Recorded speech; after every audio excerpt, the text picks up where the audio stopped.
চব্বিশের গণ অভ্যুত্থান যারা করেছে তারা এখনো রাজপথে আছে।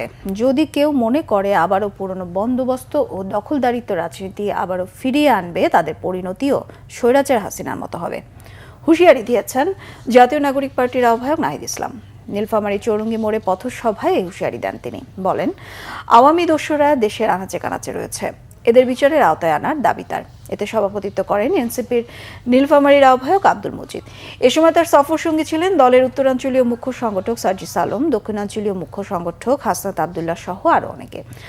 গতকাল রংপুরে জুলাই অভ্যুত্থানের প্রথম শহীদ আবু সাইদের কবর জিয়ারতের মাধ্যমে কর্মসূচির সূচনা করে এনসিপি। গণঅভ্যুত্থানের পরে আবারও আগের সিস্টেমে, আবারও আগের পুরনো যে নিয়ম কানুন, পুরনো কালচার সংস্কৃতি আমরা দেখছি, সেই সংস্কৃতিতে ফেরত যাওয়ার একটা চেষ্টা হচ্ছে। আমরা হুঁশিয়ারি দিতে চাই যে 24-এর গণঅভ্যুত্থান যারা করেছে তারা কিন্তু এখনো জাগ্রত আছে, এখনো রাজপথে আছে। ফলে যদি কেউ মনে করে আবার পুরনো বন্দোবস্ত, পুরনো দখলদারিত্ব, পুরনো সন্ত্রাসের রাজনীতি আবার ফেরত আনবে, তাদের পরিণতিও কিন্তু স্বৈরাচার হাসিনার মতোই হবে। শেখ হাসিনা এবং তাদের দোসর যারা বাংলাদেশের প্রতিটি এলাকা এলাকায় এখনো লুকায় আছে, তাদেরকে বিচারের আওতায় অবশ্যই আনতে হবে।